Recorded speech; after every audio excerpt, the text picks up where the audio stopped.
War zone से आ रही बड़ी खबरों का हम करने जा रहे हैं रुख, जहां आपके सामने होगी ये वार्निंग। अब रूसी हमलों के बाद सुपर एक्टिव यूक्रेनी एयर डिफेंस, ये सबसे पहली बड़ी खबर है जहां यूक्रेनी एयर डिफेंस सिस्टम ने रूसी ड्रोन को नष्ट करने का दावा किया है और रूस के ईरानी ड्रोन शाहिद को आसमान में ही मार गिराया है।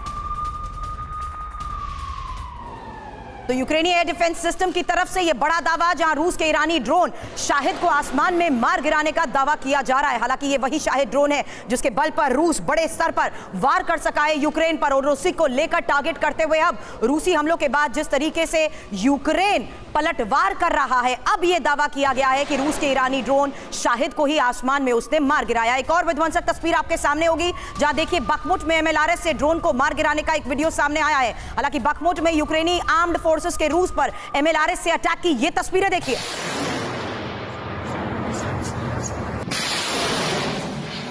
यूक्रेनी हमले में रूस का शाहिद ड्रोन ध्वस्त करने का यह दावा था और यूक्रेनी ग्राउंड फोर्सेस के कमांडर अलेक्जेंडर सुस्की की तरफ से किए गए इस दावे के तहत यह खबर बड़ी है, क्योंकि बाखमुट के पास रूसी ड्रोन को मार गिराने का यह वीडियो भी अब जारी किया गया है।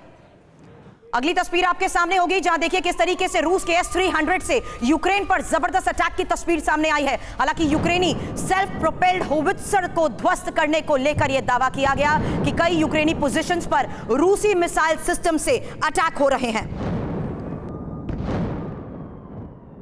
तीन तस्वीरें एक साथ आपके सामने जहां एक के बाद एक किए जा रहे पलटवार को लेकर बड़े दावे। रूसी हमलों के बाद सुपर एक्टिव यूक्रेनी एयर डिफेंस और बखमुट में एमएलआरएस से ड्रोन से किए गए अटैक की यह तस्वीर, जहां आर्म्ड फोर्सेस का रूस पर एमएलआरएस से हुआ अटैक और साथ ही कई यूक्रेनी पोजीशंस पर रूस किस तरीके से मिसाइल सिस्टम से अब अटैक कर रहा है उसको लेकर भी बड़े दावे किए गए हैं।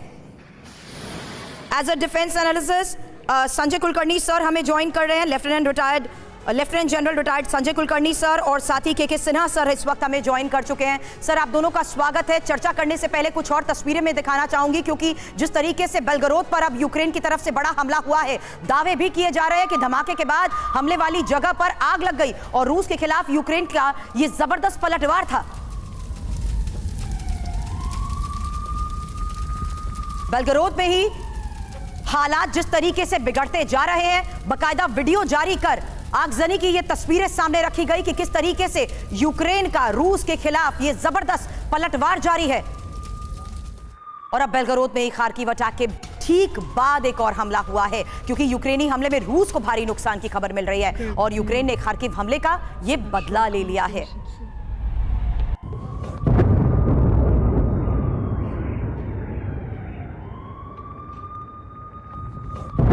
बड़ी खबर पर चर्चा से पहले समझ लीजिए किस तरीके से क्या यह खार्किव का बदला बेलगरोद से है, क्योंकि यूक्रेन ने रूस के खार्किव का बदला बेलगरोद पर हमले से अब ले लिया है। इसी को लेकर बड़े दावे किए गए और खार्किव पर हमले के 1 घंटे बाद ही बेलगरोद पर भी यूक्रेन ने जिस तरीके से हमला किया है, बाकायदा तस्वीरें जारी की गई और रूसी मीडिया बेलगरोद पर 9 मिसाइल हमले का दावा कर रही है। और यूक्रेनी हमले से बेलगरोद में जिस तरीके से भीषण आगजनी हुई है, भारी नुकसान की खबर यहां से मिल रही है। यूक्रेनी हमलों की वजह से ही घरों के कांच टूट चुके हैं, गाड़ियों के अलार्म लगातार बचते जा रहे हैं। हालांकि इससे पहले भी बेलगरोद के ऑयल डिपो समेत कई जगहों पर यूक्रेन हमले कर चुका है, जिसके बाद यह चेतावनी है कि किस तरीके से अब यह बदला लिया जा रहा है। और यूक्रेन पहली बार रूस के अंदर बेलगरोद में 31 मार्च 2022 को ऑयल डिपो पर पहले भी हमला कर चुका है। अब बेलगरोद में जिस तरीके से हालात सामने नजर आ रहे हैं, संजय सर, क्या इसे कहना सही होगा कि खार्किव के बदले के तहत बेलगरोद में यह कार्रवाई की गई है?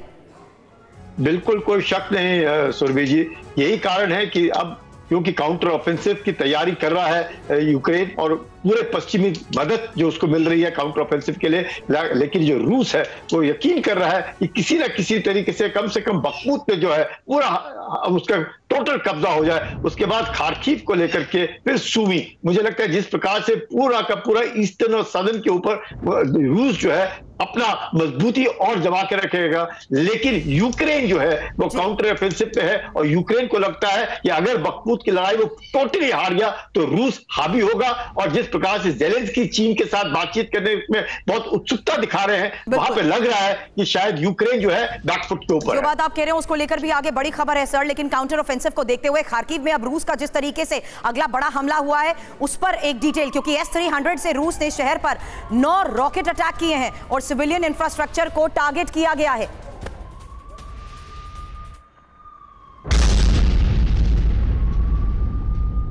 अब अब S-300 से खार्किव पर हुए हमले की ही ये तस्वीर आपको हम दिखा रहे हैं, जहां यूक्रेन के सबसे सुरक्षित शहर खार्किव को जिस तरीके से टारगेट किया जा रहा है उस पर चर्चा करने से पहले इंफॉर्मेशन आपके सामने होगी, क्योंकि यहां देखिए कैसे खार्किव पर हमले की इस तस्वीरों के जरिए बड़े नुकसान का दावा किया गया और यूक्रेन के सबसे सुरक्षित शहर खार्किव पर रूस का ये S-300 से अटैक हुआ है। और खार्किव में रूस ने पब्लिक इंफ्रास्ट्रक्चर पर 9 रॉकेट से अटैक किया है। हालांकि S-300 के अलावा रूस का खार्किव पर 10 ड्रोन हमले का भी दावा है और खार्किव के गवर्नर ओले सिन्हुबोव ने भी रूसी हमले की जानकारी शेयर की है। रूस 100 से 200 किलोमीटर से ज्यादा दूरी पर ऐसी मिसाइलों का इस्तेमाल करता है, यह भी बयान में कहा गया है। S-300 की मिसाइलें 2 मिनट से कम समय में 200 किलोमीटर दूरी को आसानी से तय कर सकती हैं। अब यह समझना भी बहुत जरूरी है कि S-300 से यूक्रेन की यह तबाही आखिर किस तरीके से बड़ा नुकसान पहुंचा चुकी है, क्योंकि रूस की एयर डिफेंस मिसाइलों का यह बड़ा स्टॉक यूक्रेन के लिए बड़ा खतरा साबित होता आ रहा है। और देखिए किस तरीके से रूस के पास अभी भी करीब 8000 S-300 मिसाइलें हैं,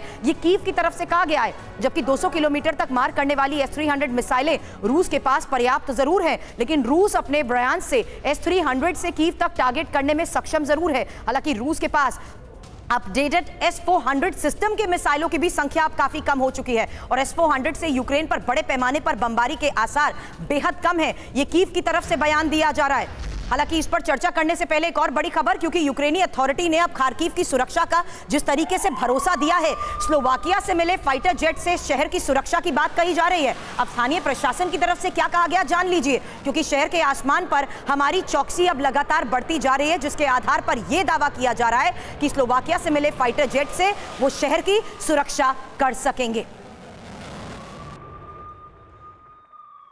2 बड़ी तस्वीरें एक साथ आपके सामने हैं, जहां सिविलियन इंफ्रास्ट्रक्चर को जिस तरीके से टारगेट किया जा रहा है उसके तहत ये बड़ी खबर आई कि अब सब कुछ तहस नहस कर दिया गया है, क्योंकि खार्किव में रूस बड़े हमले करता जा रहा है। वहीं स्थानीय प्रशासन को जिस तरीके से यूक्रेनी अथॉरिटी ने अब खार्किव में सुरक्षा का भरोसा दिया है, सिन्हा सर, क्या यह सही होगा ऐसे समय में जहां सब कुछ तहस नहस होने के बावजूद चौकसी की बात कही जा रही है? कैसे सेव करेंगे, किस तरीके से इस वॉर ऑफ डिस्ट्रक्शन में सर्वाइवल की स्थिति को काबू में करने की कोशिश करेंगे यूक्रेन की आम जनता के लिए?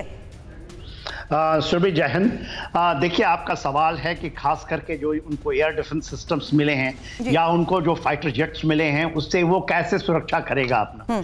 देखिए, अभी तो मिले ही मात्र 4 हैं और वो चीजें आप वो कहते हैं कि खार्किव की उसकी पैनी नजर रखेंगे तो ट्राई तो जरूर करेगा। यदि आपको फाइटर जेट्स ज़्यादा मिलते हैं और जैसा कि पैट्रियट भी आने वाला है, शायद उनकी ट्रेनिंग भी हो चुकी है, पर पैट्रियट को लगाने के लिए पैट्रियट की टोटल जो क्षमताएं हैं वो केवल 100 किलोमीटर की होती है जहां लगाई जाती है। यदि उनके पास 2 बैटरी और 1 बैटरी आ रही है, अभी तो 1 ही बैटरी है, एक उन्होंने और उनको मिलना है यूरोप से, यदि वो आती है तो आप यदि खार्किव को बचाएंगे तो आप कीव को छोड़ेंगे। यदि कीव को छोड़ेंगे तो देखिए किस जगह पर आप इन चीजों को लगा पाएंगे। तो अभी बहुत दूर है ये बैटल ऑफ डिस्ट्रक्शंस जो हैं। और देखिए अब जेलेंस्की भी मानने लगे हैं कि देखिए बाखमुत में शायद वो भी अपना हाथ खड़ा करने वाले हैं, मगर वो पॉलिटिकल लड़ाई कहते हैं कि इसकी एक स्ट्रैटेजिक लड़ाई नहीं है। बट तब तक तो sir Russia, I am sorry to butt in, तब तक तो रशिया पूरा टाइम बाय करके बड़ा नुकसान पहुंचा चुका है। मैं आपके पास आती हूं सर, क्योंकि अगली बड़ी खबर भी है कि किस तरीके से अब ज़ेपोरिज़िया पर रशियन अटैक में भारी नुकसान हुआ है। हालांकि कई प्राइवेट इमारतों को जिस तरीके से नुकसान पहुंचा है, तस्वीरें लगातार सामने आ रही हैं। रूस ने रात के वक्त ज़ेपोरिज़िया पर जिस तरीके से हमला किया, उसके बाद सुबह होते होते ये साफ नजर आया कि किस तरीके से ये पूरा इलाका भी अब खंडर में तब्दील होता जा रहा है। तो ये उस पूरे इलाके की तस्वीर आपके सामने, जहां रात के वक्त रूस की तरफ से अटैक किया गया और सुबह देखिए किस तरीके से पूरे इलाके में हर तरफ तबाही का ये मंजर नजर आया, क्योंकि कई इमारतों को इधर नुकसान पहुंचाया गया है। अब अवदिव्का में भी यूक्रेनियंस ने पुतिन का पुतला फूंका है। इसको लेकर अगली बड़ी खबर और तस्वीर आपके सामने, क्योंकि पुतिन के पुतले पर फायरिंग करते हुए यूक्रेनी जवान नजर आए हैं और रूसी बमबारी से जिस तरीके से अवदिव्का पूरी तरीके से तहस नहस हो चुका है, यूक्रेन ने माना है अवदिव्का में अब कुछ भी नहीं बचा।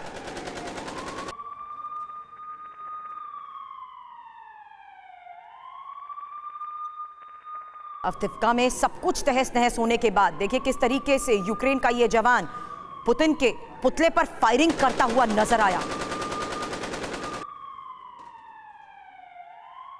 तो अवदिक्का में भी हालात खराब हो चुके हैं। वहीं यूक्रेनी हमले में रूस के 3 T-80 टैंक पूरी तरीके से तबाह हुए हैं। अगली बड़ी खबर, जहां यूक्रेनी हमले में रूसी इन्फेंट्री का एक फाइटर व्हीकल ध्वस्त हो गया और यूक्रेन ने अमेरिका से मिले जैवलिन से टारगेट किया है। डोनेट्स्क में यूक्रेन की मरीन ब्रिगेड का जैवलिन से यह हमला हुआ है। ज़ेपोरिज़िया से एक और तस्वीर आपके सामने, जहां रूस यूक्रेन के बीच जारी गोलीबारी की यह तस्वीर देखिए। यूक्रेन के हमले में रूस का फाइटर व्हीकल ध्वस्त हो गया। रूसी इन्फेंट्री BMP-2 के फाइटर व्हीकल पर हमले को लेकर यह बड़ी खबर है। यूक्रेनी हमले में कई रूसी सैनिकों के नुकसान का दावा। दो तस्वीरें एक साथ आपके सामने होंगी, जहां देखिए किस तरीके से ज़ेपोरिज़िया के साथ साथ अब यूक्रेनी हमले में रूसी फाइटर व्हीकल को भी ध्वस्त करने का यह बड़ा दावा किया गया है और अमेरिका से मिले जैवलिन से जिस तरीके से यह टारगेट कर पा रहा है। कुलकर्णी सर, ये क्या आपको लगता है उस हद तक यूक्रेन के लिए मददगार साबित होंगे उन इलाकों को रिकैप्चर करना जहां पर रशिया पूरी तरीके से दबदबा बना चुका है? मैं आती हूं सर, लेकिन इस बीच एक और काउंटर अटैक की तैयारी को लेकर खबर है, क्योंकि रूस के खिलाफ यूक्रेन की यह बड़ी सैन्य तैयारी बताई जा रही है और मोर्चे पर जाता दिखा यूक्रेनी सैनिकों का यह अमला देखिए। हालांकि जबरदस्त काउंटर अटैक की तैयारी में यूक्रेन नजर आ रहा है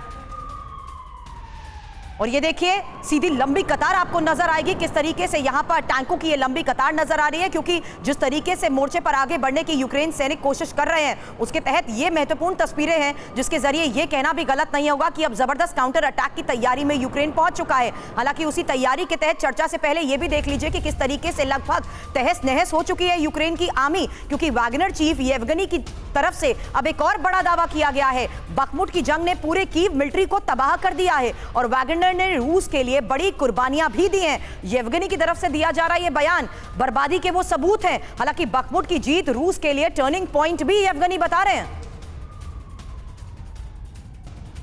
अब रूस को यूक्रेन में जीतने की नहीं दे सकते इजाजत, यह बड़ा बयान, जहां यूरोप में नेटो के कमांडर इन चीफ की तरफ से यह बात कही गई। क्रिस्टोफर कोवेली ने कहा कि इस वॉर पर पश्चिमी देशों का भविष्य निर्भर करता है, लेकिन महत्वपूर्ण यह है कि किस तरीके से उनकी तरफ से कहा गया कि रूस को यूक्रेन में जीतने की इजाजत नहीं दे सकते।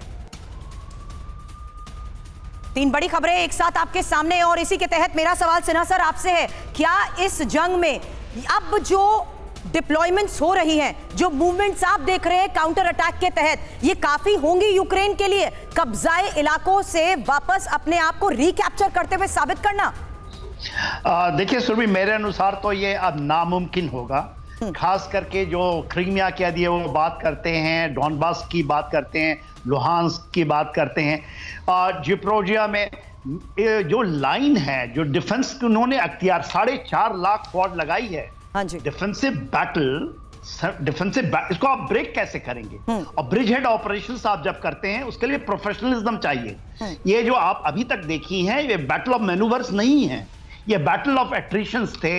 आप दूर से स्टैंड ऑफ फायर करते हैं, उसका कोई ज्यादा फायदा नहीं होता। मगर जो इलाके रशिया ने पकड़ लिए उसको छुड़ाना किसी भी विश्व के किसी भी बड़ी आर्मी की ये बस की बात नहीं है। तो ये तो लोग हैं, लोगों को लाए हुए लोगों को के साथ आप करेंगे। देखिए यूक्रेन की पूरी जनता भी अब धीरे धीरे इसमें वो हाथ खड़े कर रही है। बहुत दिन तक जेलेंस्की इसको नहीं झेल पाएंगे, इसलिए बयान आता है।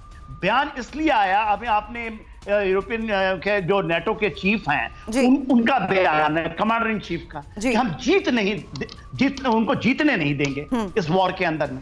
अब जीतने नहीं देंगे तो क्या करेंगे? या तो बूट्स ऑन ग्राउंड लाइए, बूट्स ऑन ग्राउंड होगा तो न्यूक्लियर तबाही होगी। आपका उसका काट ही नहीं है, उसके कोई इन चीजों का काट नहीं है, उन्होंने काउंटर बैलेंस कर रखा है। बट आई थिंक सर ये तो आम यूक्रेनियन जनता भी इस बात को एडमिट कर चुकी है कि कोई काट नहीं है, इसलिए ज़ेलेंस्की ने शायद उनके बारे में नहीं सोचा। अब ज़ेपोरिज़िया में मिलिट्री सप्लाई पर रूसी अटैक की अगली बड़ी खबर है। चर्चा पर आगे जाने से पहले बता दें किस तरीके से रूस ने पश्चिम देशों से मिले गोला बारूद पर अब हमला किया है और ज़ेपोरिज़िया में यूक्रेनी फ्रंट लाइन पर जाते वक्त ये रूसी हमले की तस्वीरें सामने आई हैं। अब यूक्रेनी लेफ्टिनेंट को कैदी बनाने का वीडियो आपके सामने होगा, जहां यूक्रेनी लेफ्टिनेंट को लेकर जाते दिखे रशियन फौज।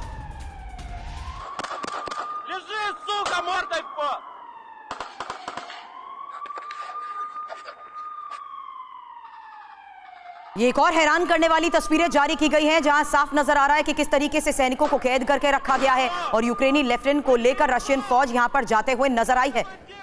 हालांकि पूरी तरीके से सरेंडर करने को उन्होंने मजबूर कर दिया। लेकिन इस बीच अगली बड़ी खबर, जहां देखिए जल्द से जल्द रूस छोड़कर निकल जाए अमेरिकी नागरिक। अमेरिका ने अपने नागरिकों के लिए जारी की है एडवाइजरी, और अमेरिकी पत्रकार की गिरफ्तारी के बाद जिस तरीके से अमेरिका अलर्ट हो चुका है, बड़े सवाल है। हालांकि रूस में अमेरिकी नागरिकों के लिए क्या खतरा बढ़ गया है, यही सबसे बड़ा सवाल है। इंफॉर्मेशन वॉल पर इस तरीके से एक एक डिटेल आपके सामने होगी, क्योंकि अमेरिकियों को रूस छोड़ने की बात ऐसे वक्त में कही जा रही है जहां सबसे पहले इस पर चर्चा से पहले जान लीजिए कि इस एडवाइजरी में आखिर क्या कहा गया है। क्योंकि रूस में जितने लोग मौजूद हैं, रूस में मौजूद अमेरिकी नागरिक तुरंत देश छोड़ दें। यूएस विदेश मंत्री ब्लिंकन की तरफ से कहा गया। पत्रकार की गिरफ्तारी पर वॉशिंगटन अब बेहद चिंतित हो चुका है। और यह भी देखिए अमेरिकी एडवाइजरी में रूस में मौजूद लोगों को बाहर निकलने के साथ साथ यह भी कहा जा रहा है कि जो भी रूस जाना चाह रहा है वो यात्रा को टाल दे। हालांकि यहां पर यूएस विदेश मंत्री ब्लिंकन की तरफ से कहा गया प्रेस की आजादी पर यह हमला किया गया है। और जिस तरीके से यह मामला सामने आया है उसके बाद अमेरिकी एडवाइजरी में रूस में अमेरिकी नागरिकों की सुरक्षा पर संकट को यह बात दोहराई गई है कि यह संकट अब लगातार बढ़ता जा रहा है और सिविल सोसाइटी की आवाज दबाई जाने की कोशिश की गई है। यूएस विदेश मंत्री ब्लिंकन की तरफ से इस पूरे मामले के सामने आने के बाद कहा गया, जहां हमने देखा किस तरीके से बढ़ते संकट के तहत अमेरिकी एडवाइजरी में यह बात दोहराई गई कि अब लोगों को रूस, जो अमेरिकी नागरिक हैं उन्हें रूस छोड़ देना चाहिए और जो जाने वाले हैं वो अपनी यात्रा को टाल दें। हालांकि अपने नागरिकों में से ऐसा व्यवहार बर्दाश्त नहीं किया जाएगा, यह भी यूएस की तरफ से दोहराया गया है। लेकिन इस बीच रूस ने अमेरिकी जर्नलिस्ट को जिस तरीके से गिरफ्तार किया है और यह बयान आया है उसके बारे में लेटेस्ट इनपुट, जहां वॉल स्ट्रीट जर्नल के जर्नलिस्ट की गिरफ्तारी को लेकर जिस तरीके से सवाल उठ रहे हैं, अमेरिकी जर्नलिस्ट पर जासूसी के आरोप लगे हैं। वॉल स्ट्रीट जर्नल जर्नलिस्ट को हो सकती है 20 साल की सजा। अब कोर्ट में गर्शकोविच ने खुद पर लगे आरोपों को हालांकि गलत बताया है, लेकिन पूरे मामले की जांच जारी है और इसके तहत 20 साल की सजा को लेकर भी बड़ी खबर है। अब इंफॉर्मेशन आपके सामने पत्रकार की गिरफ्तारी को लेकर, क्योंकि जिस तरीके से अब यह तनाव बढ़ता जा रहा है, वॉल स्ट्रीट जर्नल के रिपोर्टर इवान जासूसी के आरोप में गिरफ्तार हुए हैं और यूराल में डिटेन किए जाने के बाद ही मॉस्को की अदालत के फैसले के बाद यह गिरफ्तारी हुई। हालांकि रशियन स्टेट सिक्योरिटी सर्विस की तरफ से आरोप क्या है जान लीजिए। इवान एक अमेरिकी डिफेंस कंपनी की सीक्रेट इंफॉर्मेशन जमा कर रहे थे। हालांकि खास बात यह है कि कोल्ड वॉर खत्म होने के बाद रूस में विदेशी जर्नलिस्ट पर ऐसा ये पहला आरोप लगा है। अब कोर्ट ले जाते समय भी जिस तरीके से गर्शकोव के सिर पर हुड लगी हुई थी, अमेरिकी पत्रकार के दोनों हाथ पीछे से बांधे रखे गए थे, उसको लेकर भी सवाल उठाया गया। अब गर्शकोविच का होगा क्या, ये एक और महत्वपूर्ण सवाल है, क्योंकि रूस में जासूसी की सजा 20 साल तक की कैद हो सकती है और रशियन फॉरेन मिनिस्ट्री की तरफ से इसको लेकर कहा गया वॉल स्ट्रीट के पत्रकार को पत्रकारिता से कोई लेना देना ही नहीं था। संजय सर, इस पर मैं आपका रिस्पांस चाहूंगी, क्योंकि जिस तरीके से यह मामला सामने आया है, जाहिर सी बात है तनाव इसको लेकर अब और ज्यादा बढ़ता जाएगा। कोई शक नहीं, तनाव बढ़ेगा, क्योंकि रूस जो है हर हमेशा ये जो जासूसी ऐसे चिंतित रहता है और उनका ये कहना है कि यूराल माउंटेन में क्या कर रहा था, वह जासूसी ही कर रहा था और क्या कर रहा था उसको कोई लेना देना नहीं है। तो ऐसे को लेकर के पिछली बार भी जब हुआ था तो रूस और अमेरिका के बीच में इन्होंने अपने बास्केटबॉल प्लेयर को रिलीज किया अमेरिकन, और उन्होंने उनका आदमी रिलीज किया। तो ये भी इसी तरीके से लगाए रखेंगे और इसको इस्तेमाल करेंगे और एक तरीके से आगाह कर रहा है रूस, ये उसकी आंखें और निगरानी पूरे देश भर में है। अगर आप इस तरह की हरकत करेंगे तो हम आपके जासूसों को पकड़ेंगे, और जैसे आपने बिल्कुल ठीक कहा 20 साल की सजा मिलने तक है। पर मुझे लगता है ये तो मैसेजिंग और एक तरीके से पॉस्चरिंग है। अगर कुछ आगे होगा तो वो पकड़ करके दूसरे आदमी को छोड़ेंगे, लेकिन रूस चिंतित जरूर है अमेरिकन जासूसी से, और इसीलिए ये इशू किया गया है एडवाइजरी वॉल स्ट्रीट जर्नलिस्ट के अरेस्ट के बाद ये सारे अमेरिकन रूस को छोड़ दें। बिल्कुल सही कह रहे हैं आप। लेकिन इस बीच एक और बड़ी खबर, जहां चीन से रिश्तों की समीक्षा कर सकता है ईयू,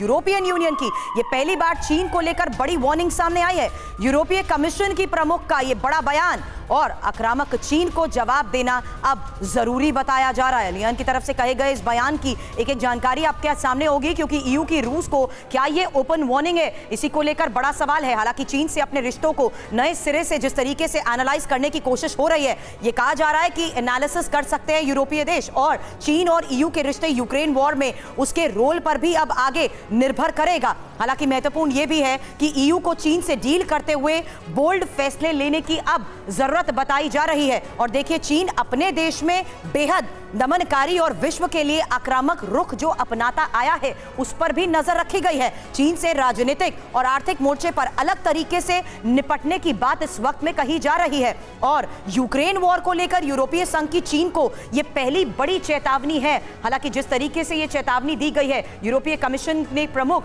लिहेन की तरफ से इसको लेकर ये बड़े बयान सामने आए हैं। हालांकि एक और बड़ी खबर, जहां देखिए किस तरीके से डोनाल्ड ट्रंप को लेकर ये बड़ी खबर आई, क्योंकि डोनाल्ड ट्रंप को अब करना पड़ सकता है सरेंडर। पॉर्न स्टार वाले मामले में ट्रंप की मुश्किलें लगातार बढ़ती जा रही हैं, जबकि क्रिमिनल केस चलाने के फैसले में मुसीबत अब ट्रंप की बढ़ चुकी है। ट्रंप ने मामले को खुद के खिलाफ एक बड़ी साजिश बताया है।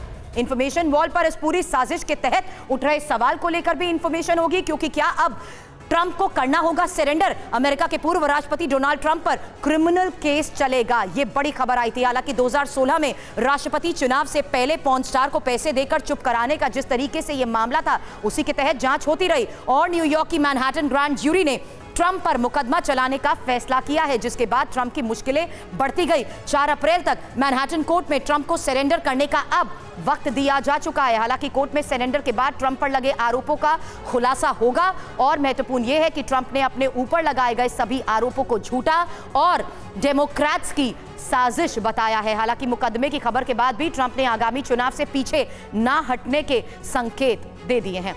वॉरजोन से आ रही विध्वंसक तस्वीरें और साथ ही वर्ल्ड फुटबॉल फाइनल में एक बड़ी खबर का अपडेट हमने आपको दिया। हमारे साथ एक्सपर्ट्स थे सिन्हा सर, कुलकर्णी सर, बहुत बहुत शुक्रिया हमें आज वक्त देने के लिए।